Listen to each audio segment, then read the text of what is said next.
បាទឈ្មោះអៀកំសេងជាដំបូងសូមជម្រាបសួរបងប្អូនរួមជាតិពេញពិភពលោកជាពិសេសបងប្អូននៅក្នុងបណ្ដាញ Facebook និងបណ្ដាញ YouTube ជាទីគោរពនិងជាទីរាប់អានលើកនេះខ្ញុំសូមឆ្លើយតបទៅមេឃសវណ្ណរាដែលជាតំណាងរាស្ត្រមកឡើងនិយាយពីរឿងនយោបាយដើម្បីបញ្យលប្រជាជាតិតែតាមការពិតលោកឯងមិនទាន់ដឹងប្រវត្តិសាស្ត្រវាជាស្អីហេតុអីបានហ៊ូជីមិញទៅសម្លាប់ខ្លួននិយាយពីរឿងហ៊ូជីមិញទៅសម្លាប់ខ្លួនទៅពីទៅពីហើយលើកពីរឿងនយោបាយកំពុងតែប្រទេសជាតិកំពុងតែជួបនៅភាពក្តៅកគុករាល់បញ្ហានយោបាយទាំងអស់យើងសូមសួរថាបណ្ដាលមកពីអ្នកណាដែលធ្វើឲ្យសង្គមជាតិយើងនឹងជួបនៅវិនិច្ឆ័យកម្មយើងទៅរកប្រភពនៅបញ្ហាដែលសង្គមជាតិយើងជួបនៅភាពមហន្តរាយមកទល់នឹងសពថ្ងៃយើងទៅរកប្រភពអស់នឹងបែរជាលោកឯងនិយាយពីលើកមុនខ្ញុំបានបញ្ដាក់ពីលោកឯងមកសារពីរឿងរួចម្ដងហើយពីរឿង7មករាឥឡូវនេះបែរជាលោកឯងមកជួននៅអាពាក្យនិយាយអត់ដឹងក្បាលដឹងកន្ទុយបែរជាហ៊ូជីមិញទៅ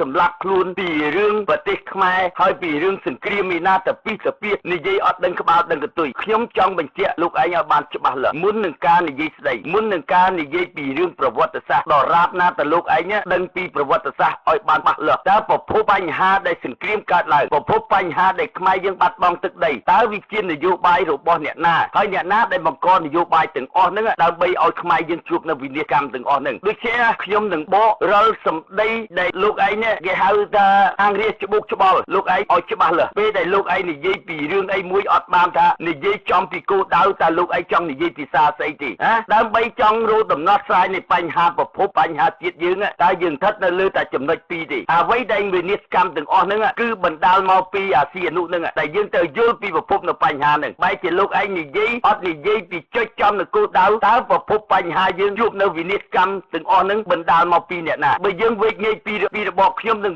ឆ្លុះបញ្ចាំងឲ្យប្រជាពលរដ្ឋឲ្យយល់រកបញ្ហាទាំងអស់ហ្នឹងសម្រាប់ដែលខ្ញុំបានបញ្យល់ឲ្យបញ្យល់ទៀតខ្ញុំជាអ្នកការពារជាតិដូចជាអ្វីដែលការពារជាតិហ្នឹងដែលដរាបណាដែលអ្នកដែលលើកពីប្រវត្តិសាស្ត្រលើកពីរឿងនយោបាយកាលណាតាពាក់ព័ន្ធប៉ះពាល់ទៅលើជាតិខ្ញុំអៀកំស្រេងមិនអាចលើកលែងបានទេនេះខ្ញុំបញ្ជាក់ប្រាប់បងប្អូនទាំងអស់ហើយជាពិសេសអ្នកបណ្ឌិតនិងអ្នកនយោបាយរាល់សកម្មភាពអ្វីក៏ដោយអ្វីដែលយើងជួបនៅវិនិច្ឆ័យកម្មរយៈកាលកន្លងមកដោយសារតែគ្មានអ្នកណាទៅរិះគន់មកលើអាពួកដែលអ្នកនយោបាយអាពួកបណ្ឌិតនិយាយអត់ដឹងក្បាលដឹងកន្ទុយធ្វើឲ្យសង្គមជាតិយើងពុលឥឡូវទៅខ្ញុំនឹងបករាល់បញ្ហាដែលសម្ដីដែលមេឃសវណ្ណរានិយាយទៅ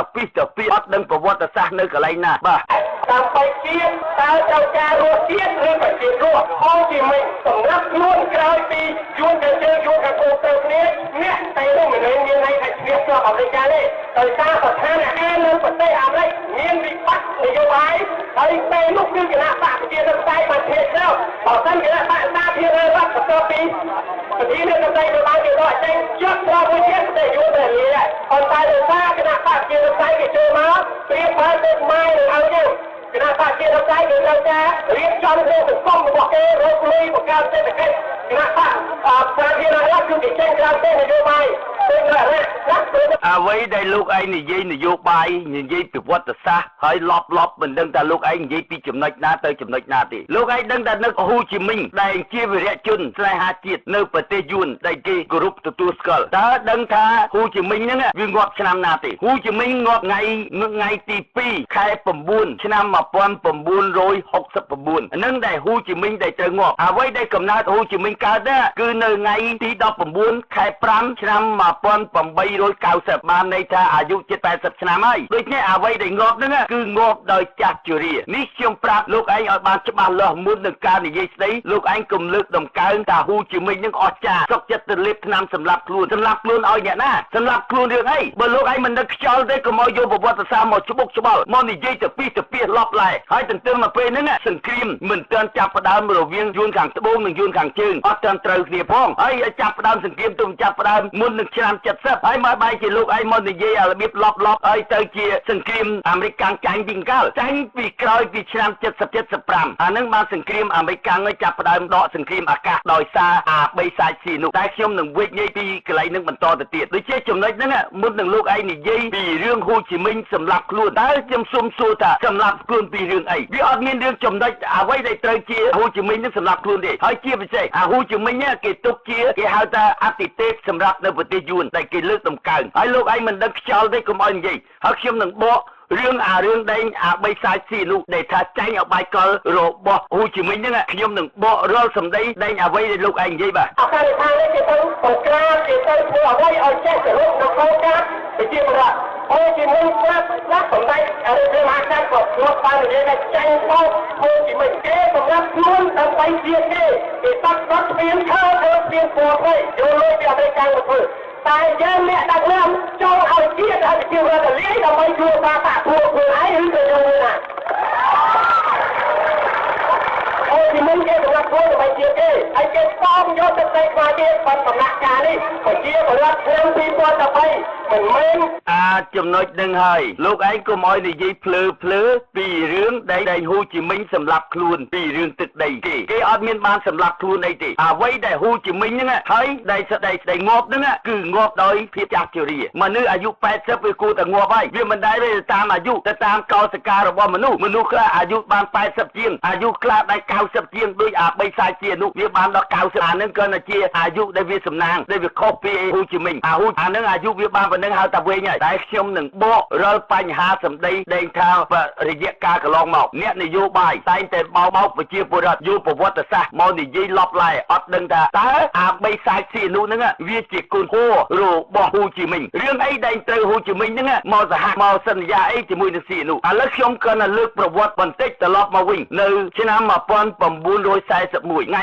25មេសាឆ្នាំ1941បីសាយស៊ីនោះបានគ្រងរាជបានន័យថាគ្រងរាជទឹកដីខ្មែរយើងទាំងមូលទឹកដីកម្ពុជាក្រោមនិងទឹកដីកណ្ដាលនេះគេហៅថាគ្រងរាជនៅឆ្នាំ1949ត្រាំងបានកាត់ទឹកដីឲ្យទៅយួនដូចជាយើងតាមការពិតអាស៊ីនោះទៅសហការជាមួយយួនទៅចុះសិទ្ធិសញ្ញាបកគលទឹកដីកម្ពុជាក្រោមឲ្យទៅយួនមិនមែនបារាំងទេយកឈ្មោះបារាំងមកបាំងមុខតែលួចធ្វើភាពសម្ងាត់កាត់ទឹកដីកម្ពុជាក្រោមឲ្យទៅយួនបើលោកឯងមិនដឹងឡប់ទេណាកុំឲ្យនិយាយទៅពី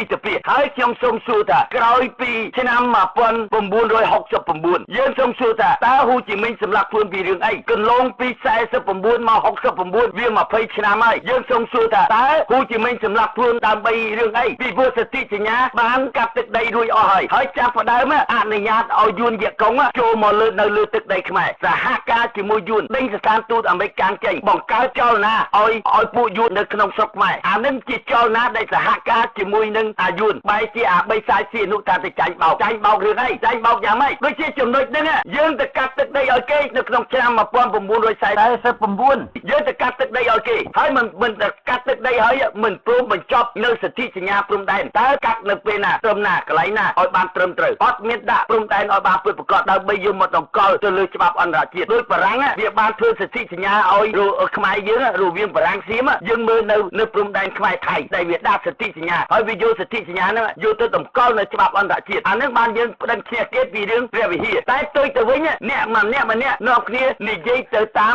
ពួកអ្នកក្រុមទ្របីសាយស៊ីនោះម្នាក់នាំគ្នាទៅក្រុមទ្រទៅលើកទៅដើម្បីទៅជួយរំដោះបីសាយស៊ីនោះថាស៊ីនោះចាញ់បោកហ៊ូជីមិញខ្ញុំសូមសួរថាចាញ់កន្លែងណានេះហើយដែលហៅថាជានយោបាយខ្ញុំតែងតែបញ្យល់បងប្អូនឲ្យយល់ថាបីសាយស៊ីនោះហ្នឹងវាជាកូនធររបស់ហ៊ូជីមិញដូចជាហ៊ូជីមិញរឿងអីដែលវាត្រូវសម្លាប់ខ្លួនសង្គ្រាមអាមេរិកមិនទាន់ចាប់ផ្ដើមផងវាងាប់បាត់ទៅហើយយើងសូមសួរថាអាស៊ីនោះហើយនឹងហ៊ូជីមិញទៅសហការគ្នាហើយទៅសហការគ្នារហូតទៅទល់នឹងដេញស្ថានទូតអាមេរិកកាំងចេញឲ្យទ្របយួននៅលើទឹកដីខ្មែរចាប់ផ្ដើមសង្គ្រាមកើតឡើងមិនទាន់នឹងកើតឡើងទេនៅក្នុងឆ្នាំ1969បានន័យថាហ៊ូជីមិញចាប់ផ្ដើមងាប់ដូចជារឿងអីដេញហ៊ូជីមិញត្រូវសម្លាប់ខ្លួនពីរឿងស្ដេចនោះហើយបន្ទាប់ពីនឹងមកបីសាយស៊ីនោះចាប់ផ្ដើមបង្កឥឡូវអ្នកដេញសម័យលន់នល់គេមើលឃើញពីអូបាយកលរបស់បីសាយស៊ីនោះជាជនក្បត់ជាតិដូចជានៅក្នុងសម័យលន់នល់ដែលគេធ្វើប្រជុំសភាទម្លាក់បីសាយស៊ីនោះហ្នឹងបានន័យថាគេដកសេចក្តីទុកចិត្តចេញពីសភាដូចជាចំណុចហ្នឹងខ្ញុំសូមសួរថាហើយបន្ទាប់មកទៀតបីសាយស៊ីនោះចាប់ផ្ដើមជំរុញនយោបាយឲ្យប្រជាពលរដ្ឋខ្មែរឲ្យប្រជារាស្ត្រខ្លួនឯងហ្នឹងរត់ចូលព្រៃម៉ាគីទៅសហការជាមួយនឹងពួកវៀតកុងទៅបង្កើតក្រុមខ្មែរក្រហមអាហ្នឹងខ្ញុំសួរថាក្រោយពីហ៊ូជីមិញទៅងាប់ហើយចាញ់បោកហើយនៅតែធ្វើទៀតទៅយ៉ាងម៉េចការពិតណា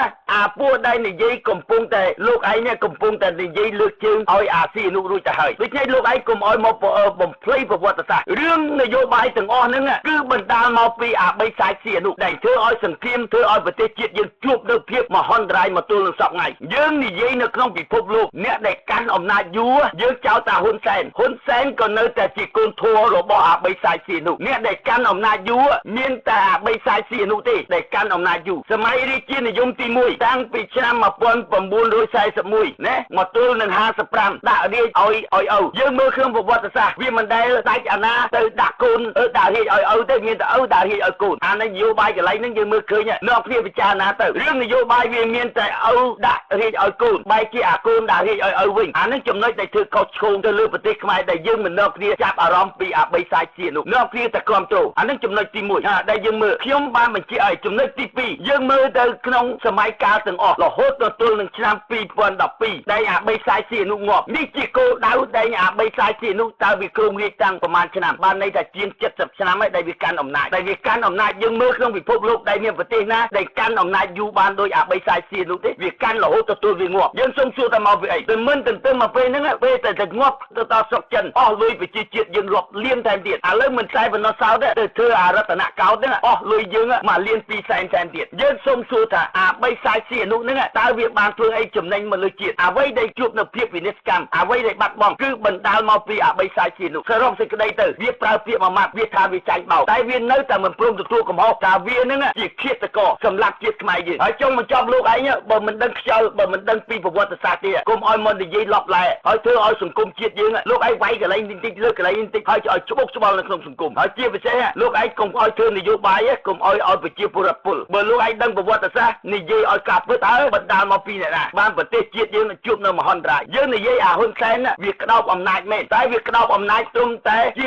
20-30ឆ្នាំនេះអ្នកដែលក្តោបអំណាចយូរជាងគេហ្នឹងគឺអាបីសាយជានោះនេះជាគោលដៅដែលយើងត្រូវមើលឃើញហើយនៅក្នុងសង្គមជាតិខ្មែរយើងថាយើងយ៉ាប់និយាយគ្នាណារវាងប្រទេសខ្មែរយើងអ្នកដែលកាន់អំណាចនិយាយអត់ចេះស្ដាប់គ្នាយើងសូមសួរថាតាំងពីឆ្នាំ1941មកទល់នឹងសប្តាហ៍ថ្ងៃតើអ្នកកាន់អំណាចមានប្រមាណអ្នកកាន់អំណាចមានប្រមាណអ្នកដែលអាចក្តោបឲ្យបានយូរអ្នកដែលកាន់អំណាចហ្នឹងយើងនិយាយពីសម័យលន់នល់អ្នកដែលកាន់អំណាចបានតែ5ឆ្នាំទេអត់អ្នកណាក្តោបបានយូរទេបន្ទាប់មកទៀតអ្នកដែលកាន់អំណាចទី2ពលពតបានតែ3ឆ្នាំ8ខែ20ថ្ងៃទេអ្នកដែលក្តោបអំណាចបានយូរទី1អាបីសាយជានោះទី2អាហ៊ុនសែនហើយអ្នកណាបកគលអំណាចទៅឲ្យហ៊ុនសែនវិញគឺអាបីសាយជានោះហើយនាំគ្នាបងប្អូននៅតែមិនព្រមនាំគ្នាកាត់ទោសយើងគួរតែយើងត្រូវតែដឹងថាគោលដៅអាស៊ីនោះអាបីសាយជានោះបណ្ដាលមកពីអ្នកណាដើម្បីឲ្យអាស៊ីនោះហ្នឹងវាឡើងបានដល់ប៉ុណ្្នឹងអានេះវាពាក់ព័ន្ធទៅលើសាសនាដូចជាចំណុចដែលសំខាន់ណាបងប្អូននៅគ្នាជឿទៅលើសាសនាតែខ្លាចបាត់បង់សាសនាតែមិនដែលខ្លាចបាត់បង់ជាតិទេចំណុចហ្នឹងឯងដែលយើងជួបនៅភាពវិនិច្ឆ័យកម្មយើងត្រូវយល់ពី3ម៉ាត់ជាសាសនាព្រះមហាក្សត្រចុះបើគេក្តោបអំណាចទាំង3ហ្នឹងហើយអាស្ដេ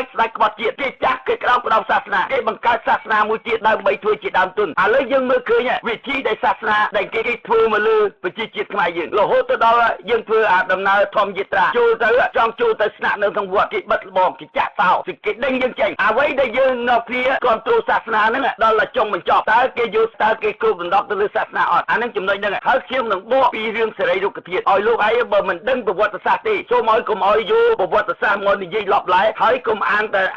ែសម្ដីនិយាយបានចេះតែលើកអានេះបន្តិចលើកអានោះបន្តិចតែមិនដឹងនិយាយពីប្រវត្តិសាស្ត្រចេញពីណាមកឲ្យពិតប្រាកដទេដូចនេះធ្វើឲ្យសង្គមជាតិយើងពុលដោយសារអាលោកឯងនិយាយដឹងបាបដឹងទុយខ្ញុំបានប្រាប់ឲ្យប្រាប់ទៀតអ្វីដែលមុននឹងការនិយាយស្ដីបើលោកឯងចង់បញ្យល់ទៅលើមហាជាតិប្រជាជាតិជាពលរដ្ឋដល់រាបណាតែលោកឯងដឹងពីប្រវត្តិសាស្ត្រឲ្យពិតប្រាកដតើសង្គមសពថ្ងៃនឹងបណ្ដាលមកពីអ្នកណាបានធ្វើឲ្យសង្គមជាតិយើងចុះនៅភាពបាត់បង់ខ្ទេចទ្រាំរហូតទទួលនៅភាពវិនិច្ឆ័យកម្មបណ្ដាលមកពីណាសរុបសេចក្តីទៅនៅតែទៅលើអាបីសាយជាតិនៅតែទៅលើអាបីសាយជាតិដូចខ្ញុំបានបញ្ជាក់ទៀតចលនាតស៊ូទាំងរំតែទៀមទាបាន$23.91ចុងបញ្ចប់អាបីសាយជាតិនោះយកដងយកទៅហុចឲ្យយួនមកយកផ្លែមកបុកប្រជាជាតិយើងមកទល់នឹងសប្តាហ៍ថ្ងៃដែល20ឆ្នាំយើងមើលឃើញតែអាបីសាយជាតិនោះហ្នឹងដែលចេញមកធ្វើអីទេមកជួយគ្រប់គ្រងឲ្យបានខ្លះទេដូចជាចំណុចហ្នឹងឲ្យលោកឯងមុននឹងការនិយាយស្ដីហើយកុំឲ្យចេះតែនិយាយទៅពីពាក្យខ្ញុំបានបញ្ជាក់ប្រាប់ហើយបញ្ជាក់ប្រាប់ទៀតបងប្អូនតែងតែយកពាក្យខ្ញុំមួយថាហេតុអីបានខ្ញុំគេងាប់ហើយនៅតែមិនសុខចិត្តខ្ញុំអត់មានរឿងសុខចិត្តមិនសុខចិត្តទេពីប៉ះបញ្ហានេះវ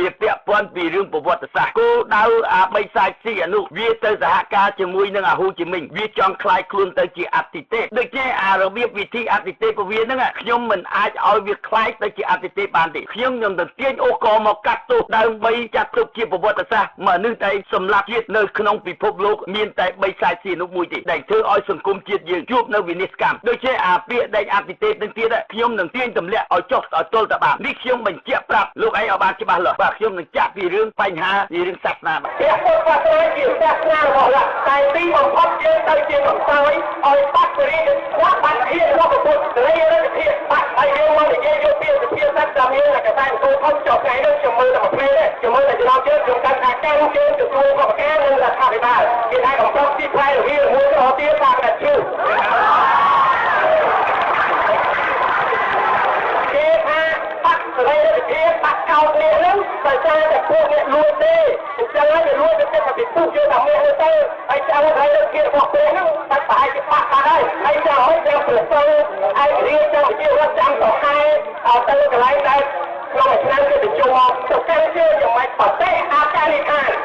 អ្នកណាដែលសម្រេចជាទីសក្ការៈរបស់យើងគឺព្រះពុទ្ធសាសនារដ្ឋហើយក៏មានសាសនាអ៊ីស្លាមសាសនាគ្រីស្ទានជួយឯនឹងជារឿងមួយប៉ុន្តែខ្ញុំនិយាយក្នុងនាមប្រទេសជាតិខ្ញុំអត្តសញ្ញាណជាតិបព្វធម៌របស់ខ្ញុំគឺសាសនាព្រះពុទ្ធជាសាសនារបស់រដ្ឋ